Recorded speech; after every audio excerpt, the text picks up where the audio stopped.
गुरु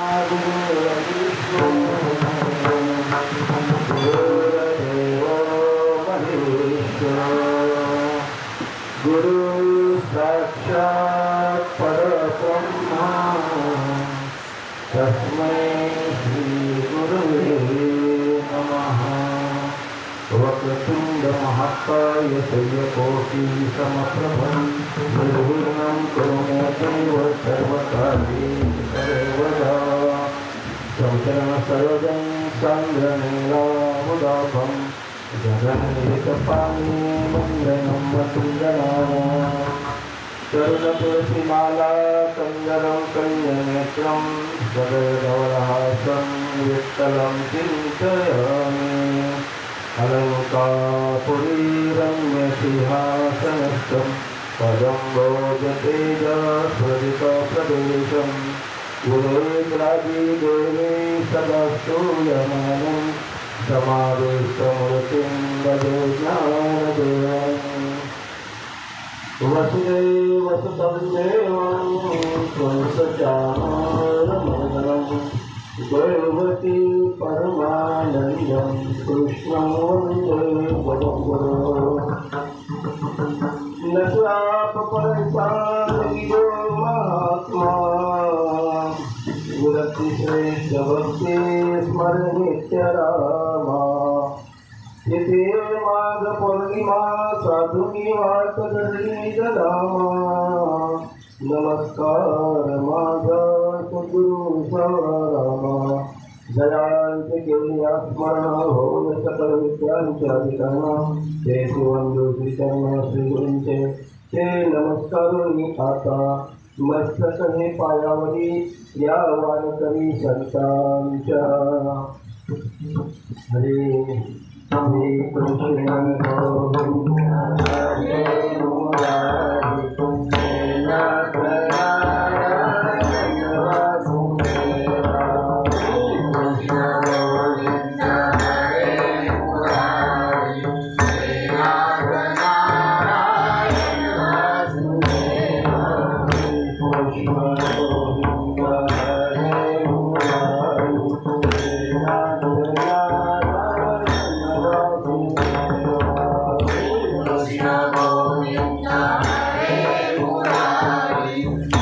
नाथ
सद्गुरु सावळाराम बाबा महाराज की।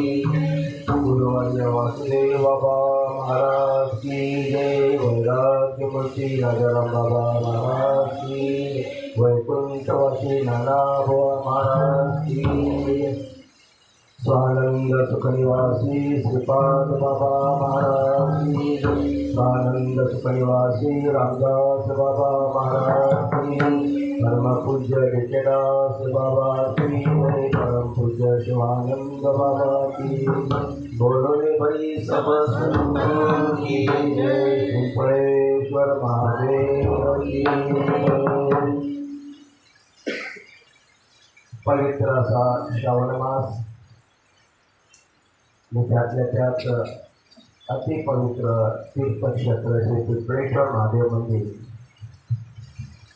आणि त्यामध्ये ज्या भगवंतांनी ह्या सृष्टीमध्ये येऊन या चराचरामध्ये जे चैतन्य निर्माण केलं, आपले अवतार धारण केले, आपल्या लीला केल्या, अशा लीलांचं वर्णन ज्या महापुराणामध्ये आहे असं श्रीमद भागवत महापुराण. हे सर्व श्रवण करण्याकरता उपस्थित सर्व पवित्र देवात्म्यांच्या रूपाने आपण इथे उपस्थित आहात. श्री गुरूंचं स्मरण करून भगवंताच्या चरणांवर नतमस्तक होऊन असं तसंच आपल्या सगळ्या श्रोतांच्या चरणांवर नतमस्तक होऊन आजची कथा आपण पुढे सरकवतोय. श्रीमद भागवत महापुराण या 18 पुराणांपैकी ह्याला श्रीमद भागवत महापुराण असं म्हटलंय. बाकीची पुराण आणि 17 पुराण आणि हे महापुराण. खूपच छान वातावरण इथलं पिंपळेश्वर भक्त मंडळाच्या वतीनं केलेलं हे आयोजन नियोजन आपण सर्वांची साथ, त्यामुळे सगळं शक्य आहे. आपण जवळजवळ 25 दिवस या कथांचं श्रवण करत आहोत. आजच्या कथेमध्ये आपण पुरंजन आख्यान ऐकत आहोत. प्राचीन बहिणीला त्याचा पूर्व इतिहास सांगत असताना पुरंजन नावाचा एक राजा होता. फक्त कोणत्या नगरीमध्ये गेला, त्या नगराला कसे दरवाजे होते, कुठल्या मार्गाने तो कुठे जात होता, ही सगळी वर्णनं काल आपण सविस्तर ऐकून आलो. सविस्तर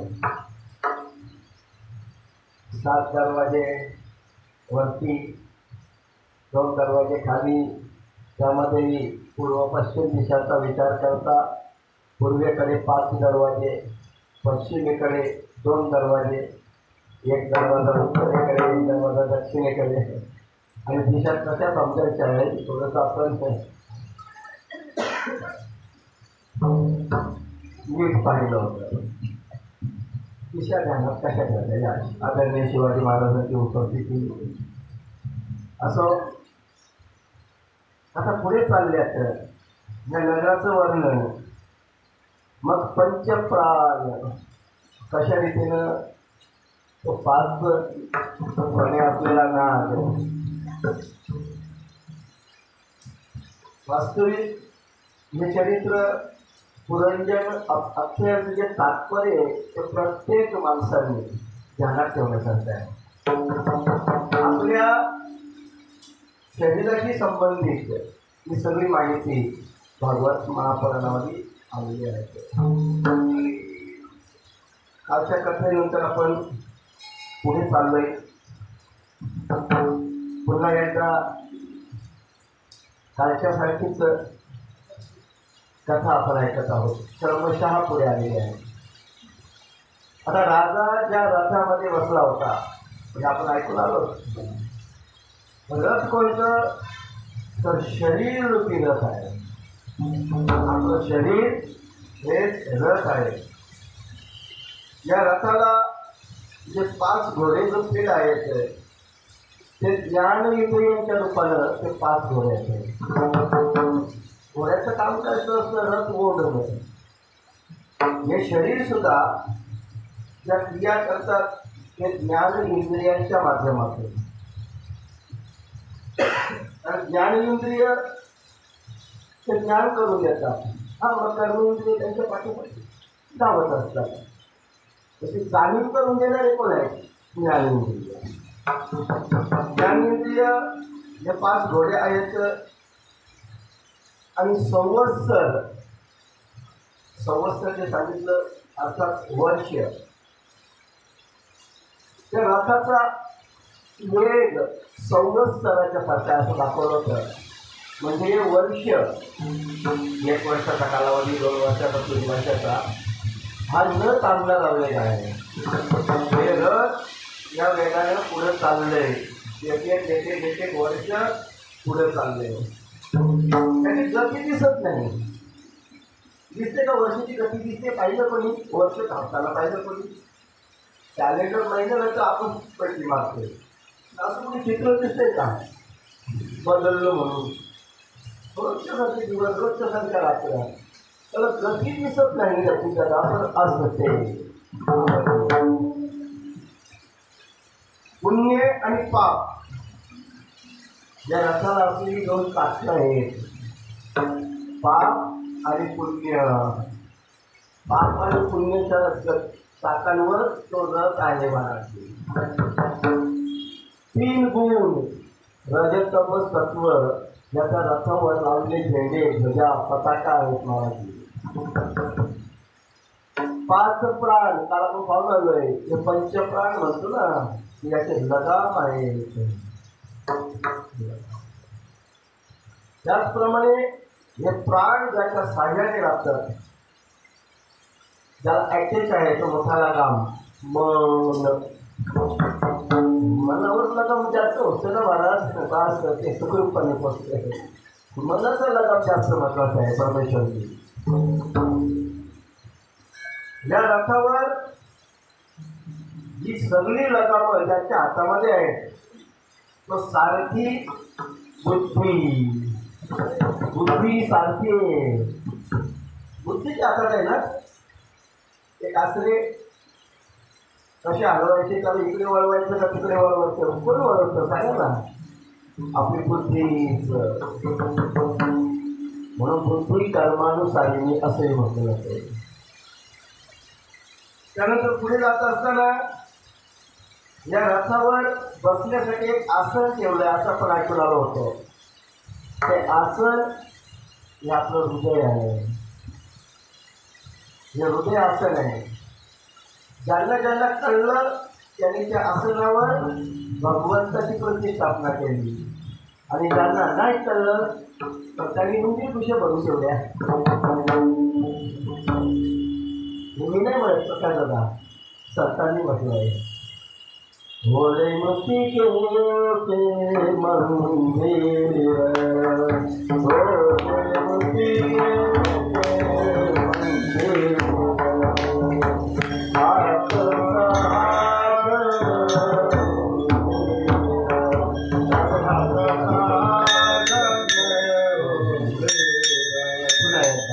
सावकाशातून बोलते. नाव प्रयत्न करा. भोले मुक्ती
चांगलं वाटायला.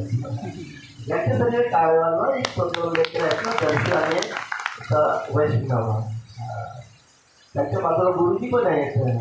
बघा गुरुजी असं असलं पाहिजे. मस्त चुकलात ना तुम्हीच वाजवा, पण शिका पण नाही का. आमच्या परमेश्वर भाऊमध्ये चांगले मृदंग वाजत आहेत. असं हे ओढ्या मातीचं मंदिर आहे माऊली. हे शरीर आपलं ओढ्या मातीचं मंदिर आहे, आणि यामध्ये 6 मंदिर आहेत. मंदिराचं काम काय असतं? पोखरणं. किती चांगलं असू द्या, उंदीर पोखरल्याशिवाय राहत. त्याने पोखरून त्या हृदयामध्ये ठेवलेली भगवंताची मूर्ती भगवंताच्या मूर्तीची प्राणप्रतिष्ठापना अगोदरच आहे ते. तर त्या उंदिरांना आपण नाही हाकलल्यामुळं त्या उंदरांनी ती जागा सगळी पोखरली आणि भगवंताची मूर्ती कलंडली, पडली खाली. आता खाली पडलेला कोण बघतोय? त्या जागेवरती फिरायला लागले. आपण सगळे जण असेच आहोत. म्हणजे 6 विकार षड ज्यांना म्हटलं गेले, त्या विकारांनी हे मंदिर हे शरीर पोखरायला लागले आणि भगवंताचं अधिष्ठान असलेलं हृदय फार उद्ध्वस्त करून टाकले. हे जे रथ आहे शरीर नावाचं, त्याचे 5 प्राण लगाम आहेत आणि हे लगाम बुद्धीच्या हातामध्ये आहेत. पाप आणि पुण्य या रथाची 2 चाकं आहेत. पुन्हा पुन्हा अशी कीर्तन ऐकायला मिळत नाही का महाराष्ट्र भागवतामध्येच आहेत मला संत. बाकी ठिकाणी कदाचित आमच्यासारखे दुसऱ्या ठिकाणी लिहून ठेवले असतील पुस्तकामध्ये, परंतु फार क्वचित भागवत ते सविस्तर आहे. हृदय ही बसण्याची जागा आहे. सुख आणि दुःख 2 डोकं असतात ना. आपल्या भाषेत काय म्हणून म्हणतात त्यांना? गाड्या, बैलगाडीला, रथाला, त्या छकड्याला 2 असतात ना. असे पूर्वीच्या भेंडीच्या झाडाच्या बनवल्या जायच्या सरळ असं गेल्या का कळवलं मग. हां, दुगाड्या. आपण याला पण दुरांड्या म्हणतो ना कधी कधी. एखादा म्हणून 5 पासून दुरांड्या आवड तुझ्या घराच्या गमतीनं म्हणतो मला परमेश्वर भाऊ. मला सुख आणि दुःख, सुख आणि दुःख हे 2 जोखड आहेत. या इंद्रियांचे 5 विषय आहेत ना, हे आयुध आहेत, शस्त्र आहेत. कळलं तर बरं होईल. शब्द, स्पर्श, रूप, रस, गंध ही शस्त्रासारखं काम करतात. कापाकापीचं काम करतात. मला घायाळ करण्याचं काम हेच करतात. 5 विषय नसर पडतात तर घरी जाऊन याचे विषयाचं चिंतन करा आणि बघा तपासून खरंच याचे घायाळ करता येतं का. शब्दाने येतच ना घायाळ करता. स्पर्शाने ते तर नाही आहे. धक्का नाही मारणे का, बुक्का नाही मारणे का, हळदी में गर्दी आहे काय बोलले धक्का बुक्की जास्तच चालतंय. स्पर्श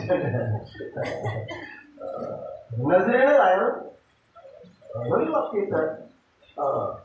जयकाठी माताबाजींनी आपल्या कथा ऐकून आलो ना, त्या राजाला घायाळजीने केलं ना त्या नगरामध्ये. आपल्या त्या स्त्रीनं कालकन्येनं ती डोळे घाल करू शकते. आणि असंच आपल्याला एखाद्यावर नुसताच राग काढायचं नुसतं डोळं मोठं करायचं बा असं. तरी 4-5 जणांना सांगितलं समजाता माझ्याकडे डोळं मोठं मी बघत होता असं सविस्तर जास्त वर्णन नाही करत. झालं का चिंतन खरं म्हणजे 1-1.5 तासाचं होतं शिल्लक. आपण थोडंसं पाहिजे राहिलं तरी काय फरक पडत नाही. असं काही नाही.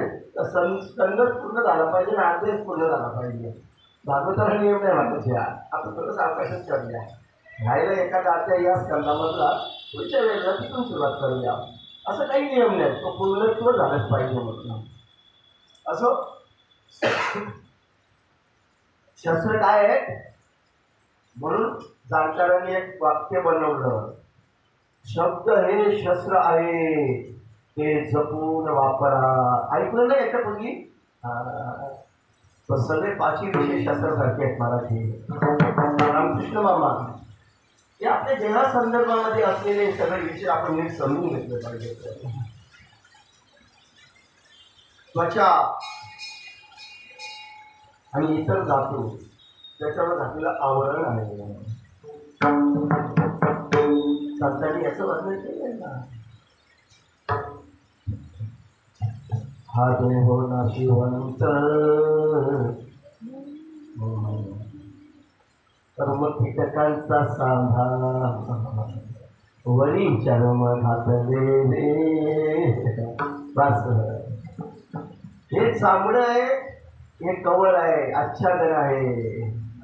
आतमध्ये सगळी घाणच भरलेली आहे. बरं, बघू नका, विषयाची परीक्षा घेऊ नका. बघा की तसं थोडंसं कुठे बोटावर भाजीची चिरता फक्त लक्ष घालायचं.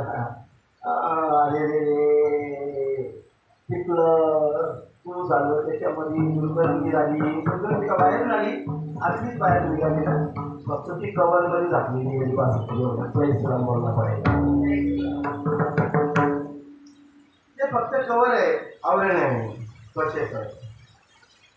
या रथावर चढून परमात्म्याचा अंश असलेला हा जीव आत्मा मृत मायेमुळं तो फक्त जीवच समजायला लागला आहे. त्याचं मूळ स्वरूप तो विसरला. आणि मग ज्याप्रमाणे मृगजळाच्या मागे ते हरिण धावतं, त्याप्रमाणे सुख कधीही सुखाची तृप्ती करून न देणारे विषय त्याच्या मागा धावू लागला. विषय सेवनी कोण तृप्त झाला? ऐकलं का कधी? नाहीच बघितलं. जाणत असतं नाशिवंत आहे ते. ज्ञानोबाने त्याचं वर्णन केलंय. विषयांचे सम सुख जगताची बाजू, विषयांचे सम सुख जगताची बाजू,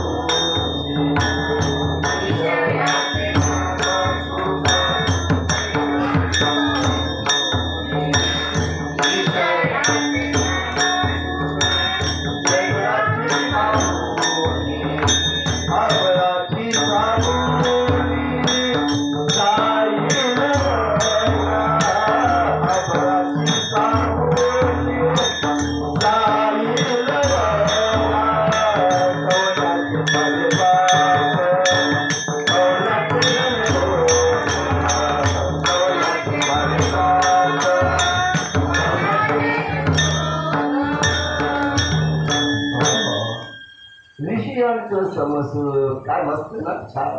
आपण त्याला जास्त दिलं पाहिजे महाराज. आपल्या कीर्तनामध्ये त्याला करता आपल्या त्या घाबरवायचे ना, त्यांची डेअरिंग वाढली पाहिजे. विषयांचं समसूप वेगळ्याची बाहुली जुन्या काळात असायची ती. आता थोडं वेगळं आलंय. बारबी किंमत पण भारतीची, टिकाऊ पण फार. पूर्वी काय वेगळ्याच्या असायच्या त्या.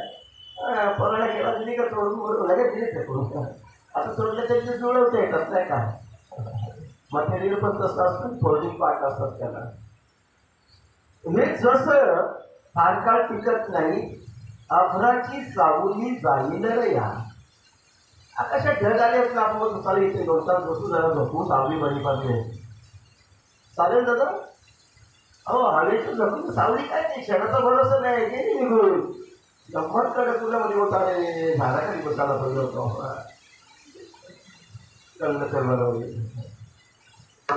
सतत ज्यांचा नाश होतो त्यांचाच आधार घेत चाललाय माणूस. ज्ञानोबांनी सांगावं, हे जसं जाणार आहे ना तसं कोणाचे गणगोत, कोणाचे बाप सांगितलं तू कोण आहेस, कोणाची पत्नी, कोण तुझा पती, कारण तेच तू पुढच्या जन्मात कोण होतास, कोण होता असं तू, काय झाला असं तू. वास्तविक आपण सिनेमाचं गीत म्हणून नाही पाहिलं पाहिजे त्याच्याकडे. अध्यात्म नाही त्याच्यामध्ये, अध्यात्म आहे भाव. आणि वेगळा कसा वाया गेलास तू. आपण वाया गेलेली माणसासाठी यांच्यात माझं धावं सोडलं. तर मृगजळाप्रमाणे कोट्या विषयांच्या मागं धावत राहिला आहे. 11 इंद्रिय, 11 मनाला जोडले तर राधा त्यांच्या बरोबर आहे ना. 5 कर्मेंद्रिय, 5 ज्ञानेंद्रिय आणि त्यांना चालवणारा त्यांचा सहकारी मन, ही 11 इंद्रिय त्यांची सेना आहे. सेना आहे त्या शरीरामध्ये, इंद्रियांची सेना आहे. मग त्याला वाटतं माझ्यासारखं कोणीच नाही, की सेना घेऊन कोणावर पण आक्रमण करायला लागला तो.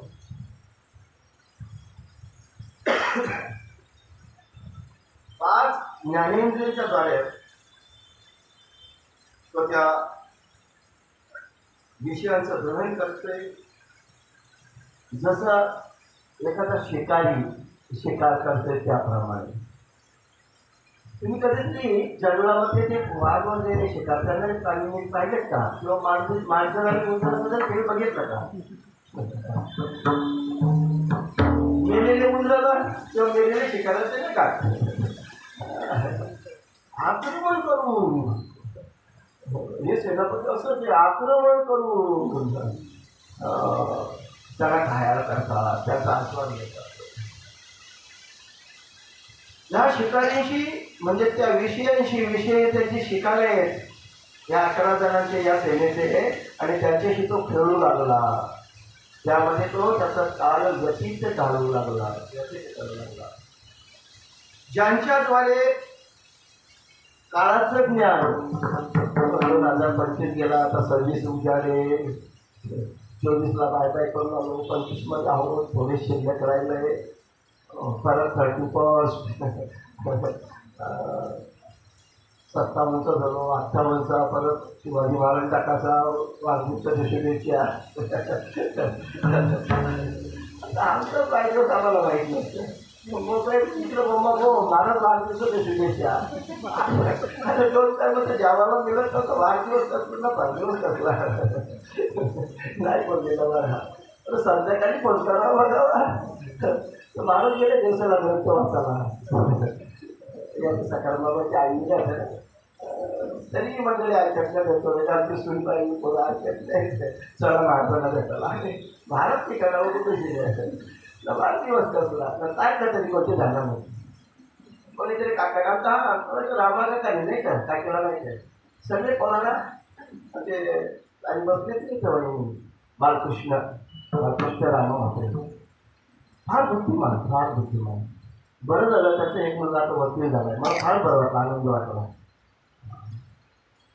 बुद्धिमत्त म्हणजे आमच्याकडे जे ब्राह्मण होते ना जुने ब्राह्मण आपण त्याला गोत्राला म्हणून बोलायचं होतं ते म्हणजे ग्रंथ वाचायला बसलो ना बाकीचं बरोबर आहे ना एवढा अभ्यास योग्यता एक केलं तर झाला बरोबर BSc केलं होतं त्यांनी. असं आता त्यांच्या मुलांनी वकिली ग्रंथ त्यांनी बरं वाटलं. तर रमाकाकांनी काय केलं मी सकाळीला शोभनाबाई नंदाबाई आमची ताई नंदबाई सगळे पोराला घेऊन गेलं मागपाड्याला बागाशेठच्या शाळेमध्ये. बागाशेठच्या जागेमध्ये एकच खोली होती अशी. त्या खोलीमध्ये 1ली ते 4थी पोरांना काही गोष्टी आता वेगळा म्हणून बाळगली. 1ली ते 4थी एकाच खोलीत मध्ये पार्टिशन नाही काही नाही काहीच नाही. तो आताचा ब्लॅकबोर्ड तो फला एकच पहा. पहिलीवाल्यांचा नंबर जर त्याने तिकडे टोल करायचा त्यांचा संपला तर त्या इकडे टोल करायचा मग दुसरीवाल्या तिकडे टोल करायचा. काय गंमत आहे शाळेची रूम त्यांनी बांधून दिली होती तर त्यावेळेला कुठे एवढा पैसा लोकांकडे आणि दानशून व्यक्ती नव्हत्या. असा पाऊस पडला तर महाराज कशी जमिनीची ओढी चिकट राहायचं तिथे. मग घरनंच नेलेली एखादी पिठी गोलपाटतो आपण तिथं आठवतो आपला आपण ती एक बरं होतं. आताच्या परसाचा वजन होता पाठीवर म्हणून आम्ही असे ताट आहोत. आता वजन घेऊन पोरं वाटलो महाराज 4थी पण वजनच नव्हता. एक पाठी एक वही एखादा पुस्तक त्यात पुस्तक म्हणजे बाल भारती लय मजा. स्पंज नाही ना पाण्याची बॉटल नाही तेव्हा इथंच बाथरूम वगैरे मोठी किती पाणी कपवा लगेच तो स्पंज पिवायला हे झालं बाह्य. पावसाळ्यातला विचार केला ना तर 4थी पर्यंत असतात आमची पालखी नेमकी ढिलकी आधीच ती पाठ 30पर्यंत सगळे पाडेपाठ. आता डबल ग्रॅज्युएशन करा ट्रिपल करा पाडे दिशा बघतच असेल ना तर 17चा पाडा इकडा दबा सगळ्यात होता. तपासून बघा आपल्याला 17चा पाडा येतो का. 5चा पाडा की नाही येत 17चा जाऊ द्या त्याला तुम्ही विचार करता ते पोरा मला विचार आदेश करतील तुम लगेच पाडा सांगा ना पटलं जबायचे आहेत ना त्याच्यामध्ये मास्टर बुद्धिमत्ता नाही. आम्हाला शिंदे कृष्णकडे आमच्याकडे पांडुरंगाचं असतं ना, संध्याकाळला पांडुरंगाचं भाकरीकडे प्रकार करत ते.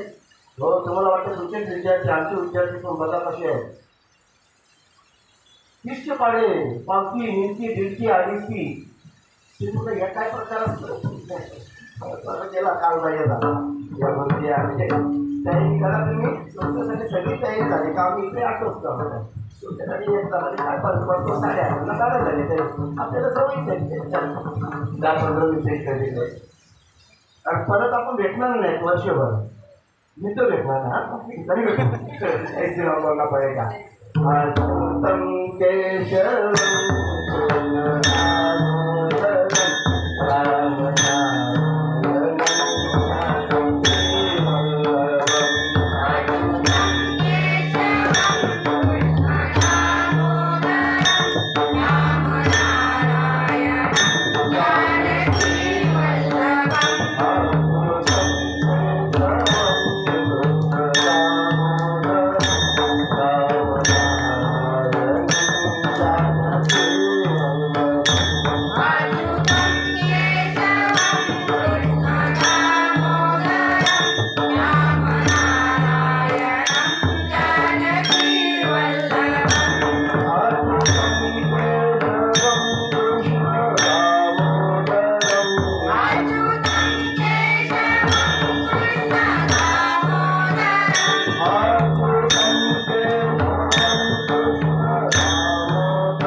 थांबूया. आणि नंतर हे झाल्यानंतर इथे होम चालू असताना किंवा नंतर झाल्यानंतर आपली सगळी मध्ये इथे पाहतो आपण त्यात मस्त 10 मिनिटाचा आनंद आपण नाचण्याचा आनंद घेणार आहोत. मस्त त्याची धून होईल आणि गाड्यावरती उचलल्या जातील आणि पाऊस असल्यामुळे आपण चालतो. बाबा धन्यवाद. 20 मिनिटं मिळाली मला देव मग आंधळा मग तो येतो आणि देव तुझे 2 डोळे नाही चाल देतो. हो हो जय श्रीराम बोलला पाहिजे. बरोबर 20 मिनिटात आपण संपवणार. 10 वाजून 20 मिनिटं झाले. 10:40ला संपवणार. सोडायची नसते. 10 मिनिटं नंतर सगळ्यांनी मस्त या गाड्या पाठापुढे उचलायचे आहेत आणि 2 वर जरा मस्त पैकी नाचायच्या माता भगिन्यात मस्त सजून आलेले आहेत आणि भगवंताची धून तर आणि ते नाचणं तर व्हायलाच हवं. असो या शरीराची रचना कशी आहे आणि या शरीरामध्ये या ज्या रथाची रचना दाखवली त्या रथाचे घोडे काय आहेत, लगाम काय आहे, ते बसण्याची आसनाची जागा काय आहे, सैनिक कोण आहेत, ते कोणावर लुटतात असा विषय आपला सुरू आहे.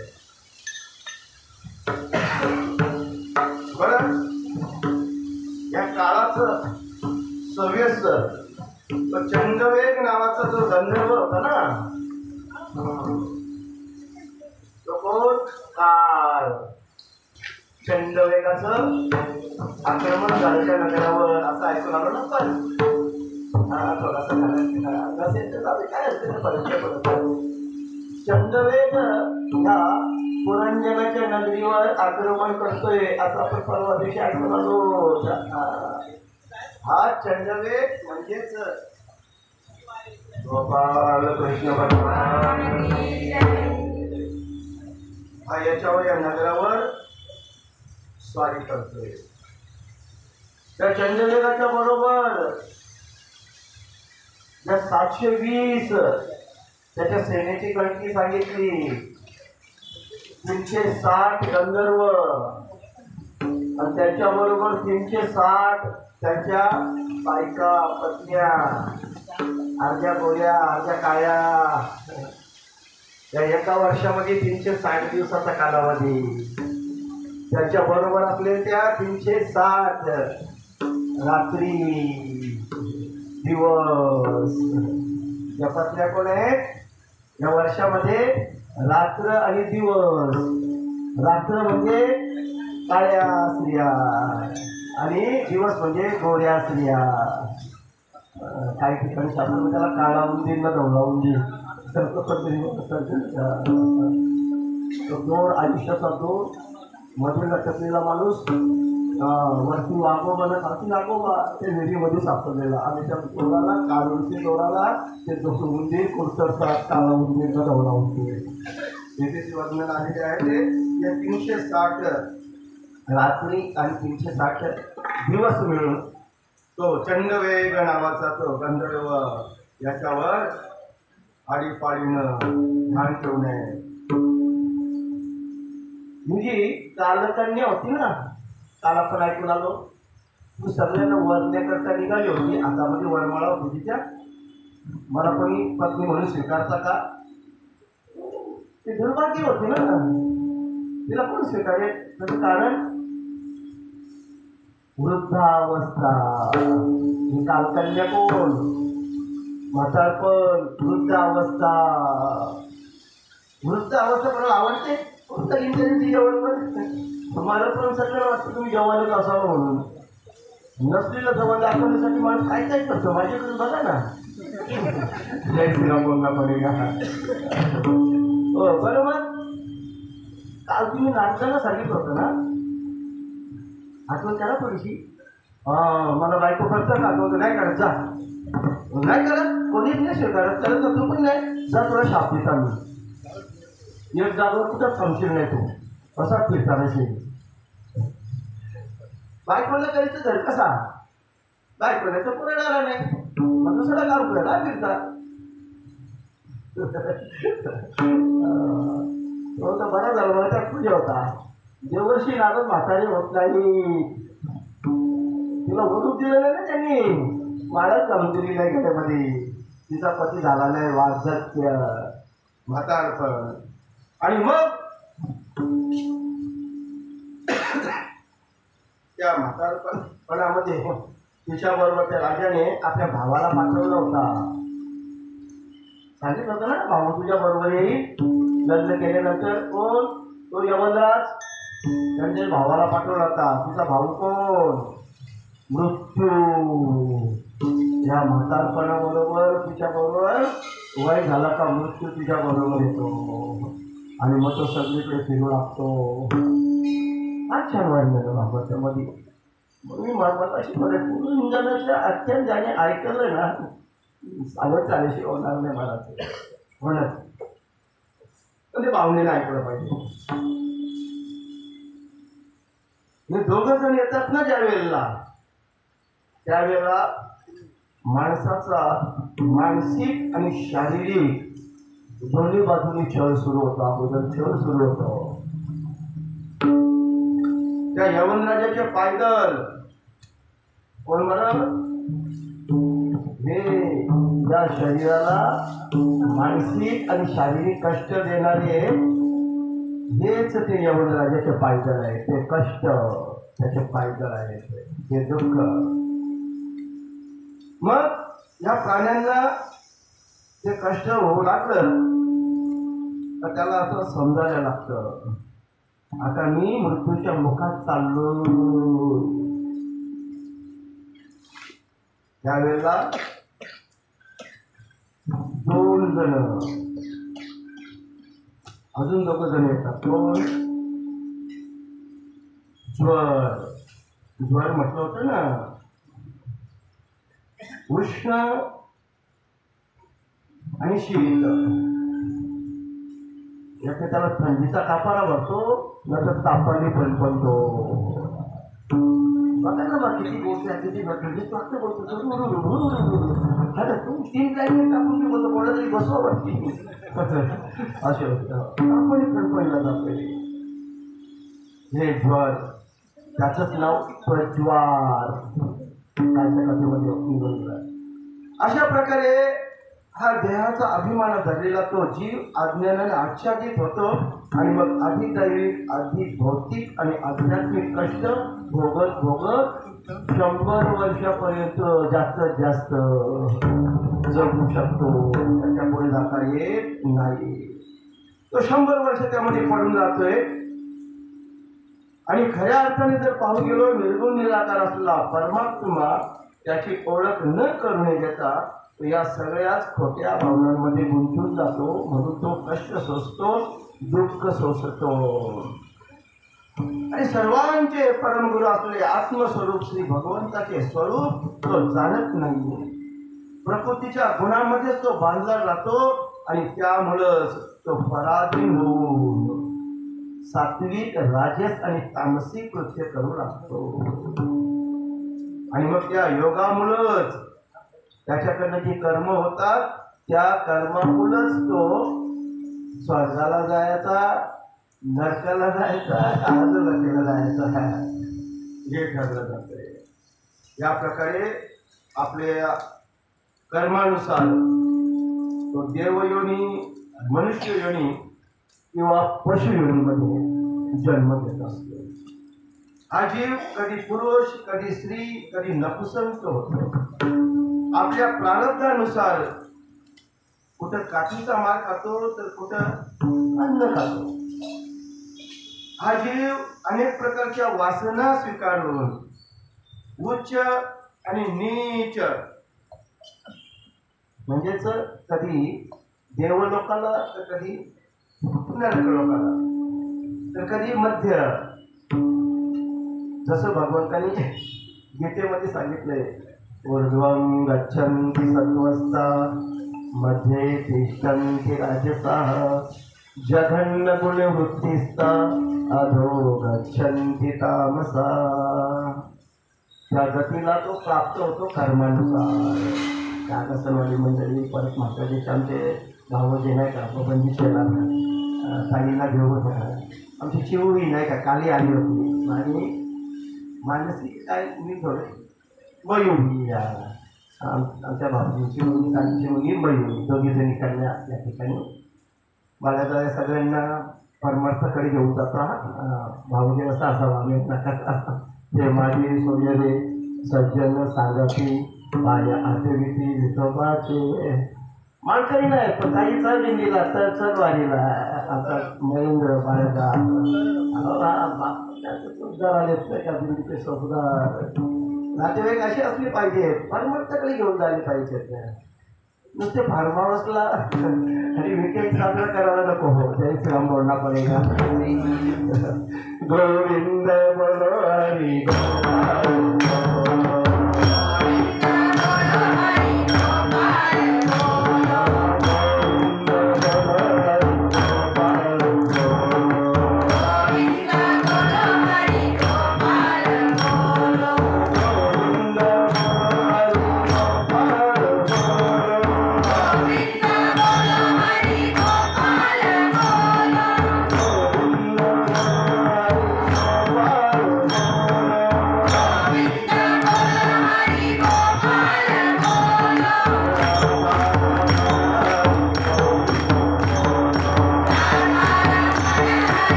आपल्या ताब्यात करायचे मस्त त्याची आपण थांबणार आहोत. एका अध्यायात असतात पुढच्या वर्षी अशा रीतीने तो जीव या रथावर आरूढ झालाय आणि ही जी सगळी साधनं सांगितली त्या रूपानं तो सगळा जीव ज्या परमात्म्याने स्वतःहून त्या रथाचा स्वीकार केलाय त्या परमात्म्याला विसरतो आणि तो विषयांच्या आहारी जाऊन त्या रथावर मस्त भ्रमण करतोय. 100 वर्षाचा कालावधी त्याला कमी पडू लागला. ज्या कारणासाठी हा रथ दिलाय त्याचा वापर उगाच तिकडे तिकडे करू लागला. अल्पायुष्य मानव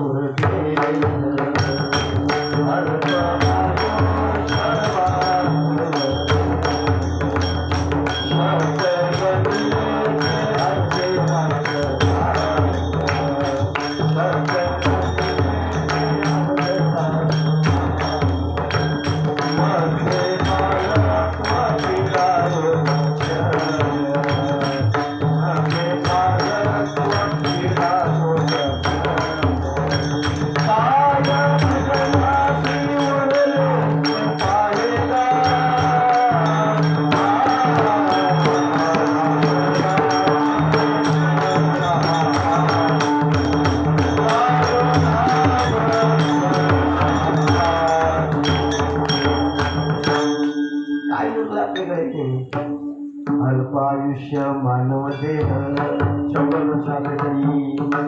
कमी आहे ना बाकी युगांच्या तुलनेमध्ये. शतगणिले ते अर्धे रात्र आहे त्या काळ रात्री आपल्यासाठी सगळेच काळ रात्री 50 वर्ष काहीच काढली ना आपली.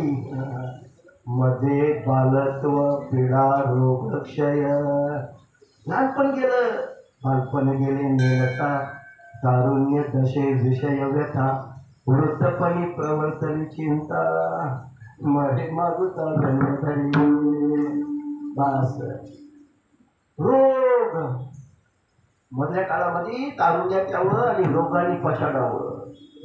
मग ज्या कारणासाठी ज्या भजनासाठी देवी दिला देह भजना कोमटा वेळ राहिला कुठं म्हणून आधी राम राम स्मरा आधी आपण बोलतो मक्षान देवाचं नाव आधी यायला पाहिजे. आपण तेवढं नंतरला फार अंतर असतं नंतरला महाराज शिवाजी महाराज कधी कधी अशी वेळ येते ना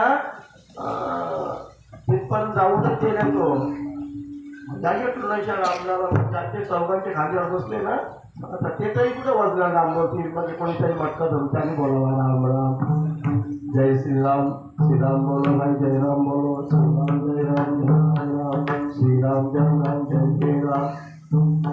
त्याचा एकट्याचा कसा बघतोय आपला हात एकटाच बघतो मग अशी असते असं कोणी बोलला तर बोलला ना तर त्याचा एकट्याचं चालते आपला ही अवस्था मला असेल.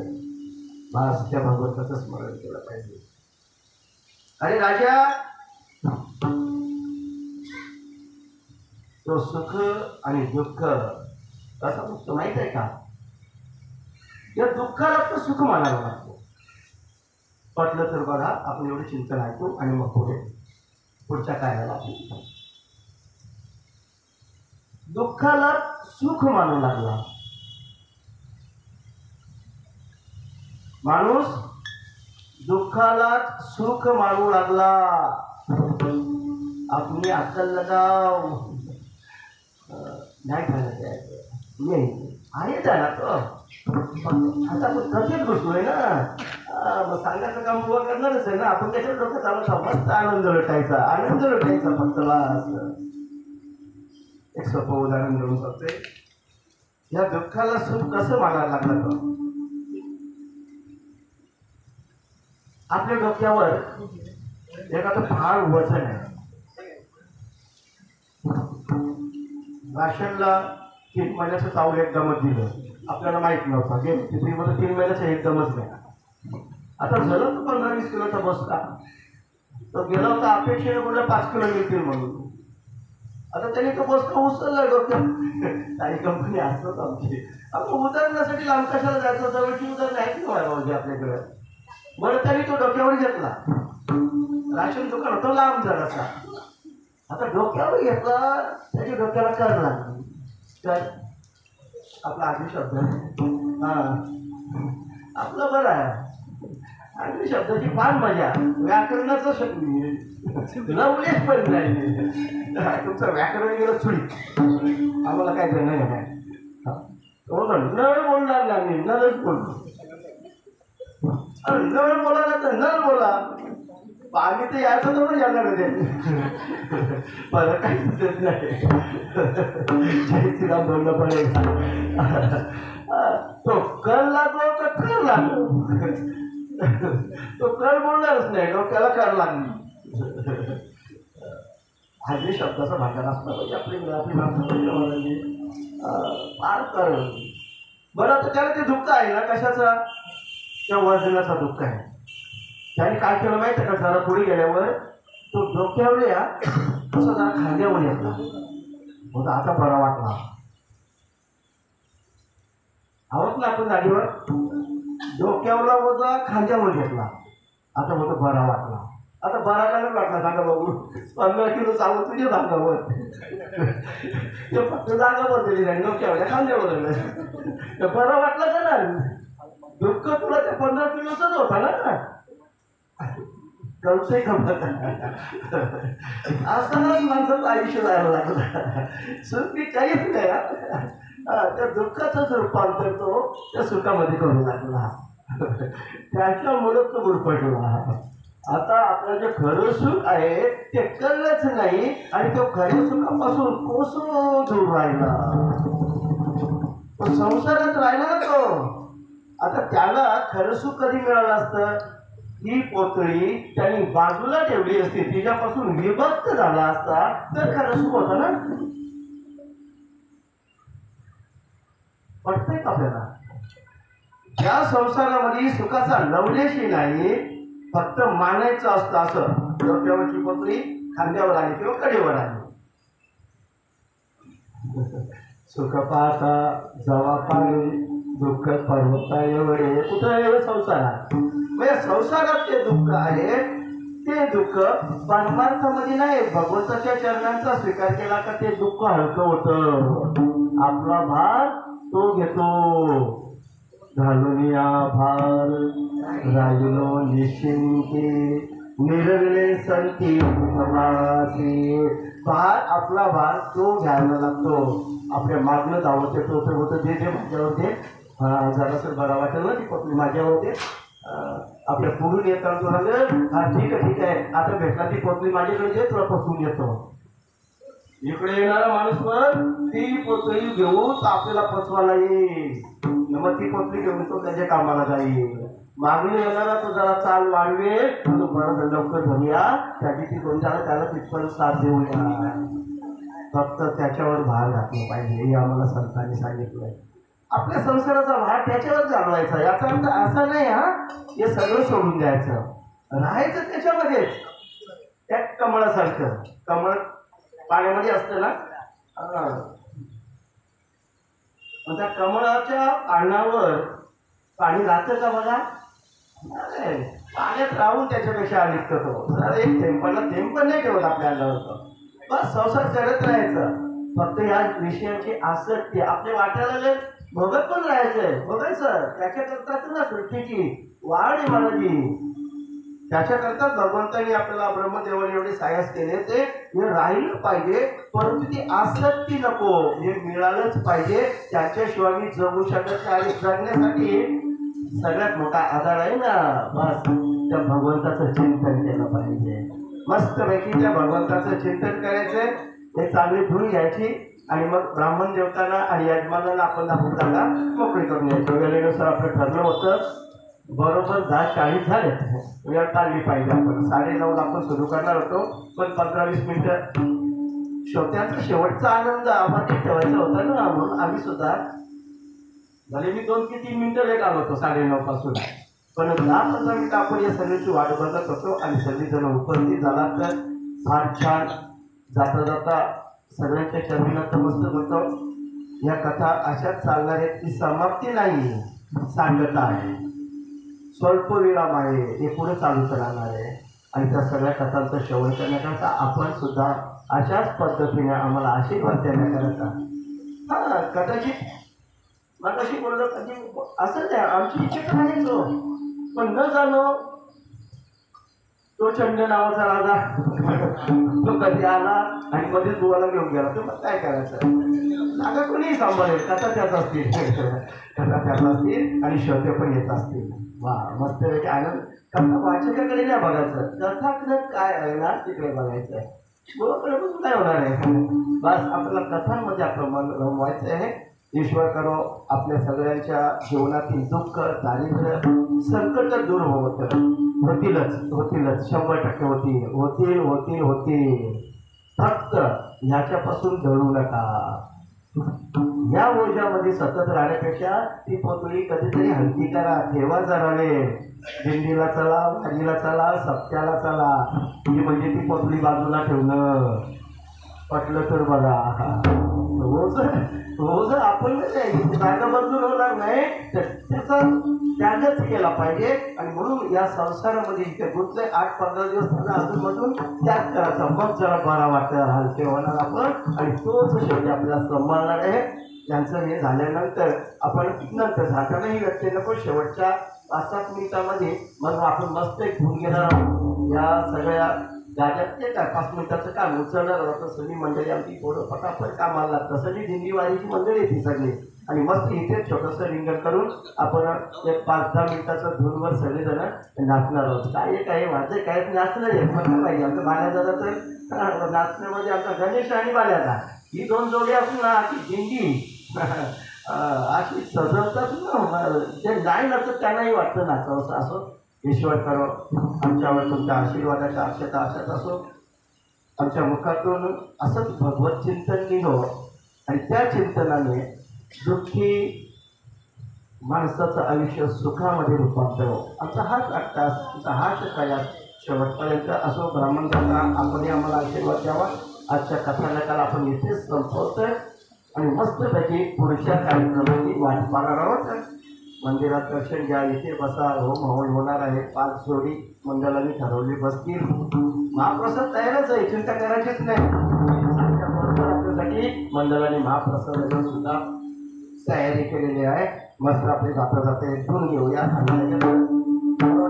आरती शेवटला होईल ना मला, हे सगळं झाल्यानंतर आरती सगळं झाल्यानंतर मग मावळाचा कार्यक्रम झाल्यानंतर हरे हरे श्री कृष्ण गोविंद हरे हरे.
महादेव की सभी संतों की, सभी पंथों की, सभी ग्रंथों की, श्रीमद् भागवत महापुराण की.